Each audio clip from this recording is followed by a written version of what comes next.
بسم الله. أمينة بودلال رئيسة جماعة هوارة. كفيفات جماعة كفيفات يعني هوارة. منطقة هوارة. ونائبة برلمانية عن حزب التجمع الوطني الأحرار. مرحبا بك. بارك الله فيك. كيفاش جاتكم هذه المبادرة نتاع جمعية الأطلس اللي دارت شراكة مع جمعية في فرنسا باش يجيبوا حافلات اللي يستافدوا منهم التلاميذ نتاع هذه الثانوية إلى دي؟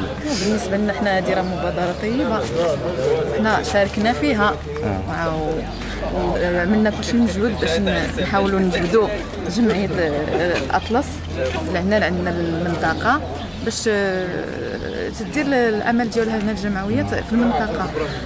وبدينا اولا المره اللي فاتت كنا بدينا بانهم جاو هذا حملات طبيه وهذا، ومن بعد فكرنا اننا باش نحاربوا الهدر المدرسي وهذا، وسورتو الهدر المدرسي اللي فاتت حاولنا اننا كما كيقولوا نستنجدوا بهم باش يحاولوا يشوفوا لنا مع الجمعيات في الخارج يجيبوا لنا دي بيوس بحال هكذا كما جاوا الان.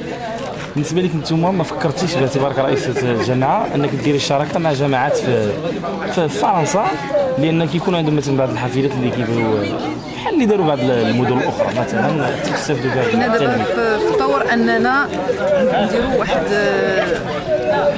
توأمه بيننا وبين مدينه صال في منطقه بوردو اللي كاين هنايا لو مير ديالها. راه دابا حنايا كنيغوسيو معاهم باش نحاولوا نجلبوهم لعندنا ونديروا توأمه ان شاء الله. استاذه امينه بودلال كنشكرك بزاف وبالتوفيق. شكرا. سي الحاج حسين تاكانت، نائب رئيس فيدرالية ودادية العمال والتجار المغاربة في فرنسا، وكذلك رئيس جمعية أطلس كبير فرع أكادير والجنوب.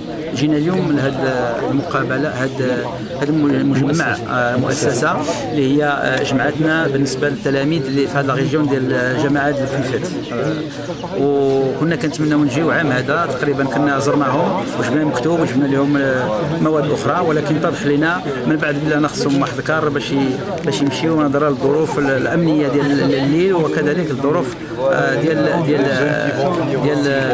الاقتصاد اللي عندهم مساكن والهدر المدرسي.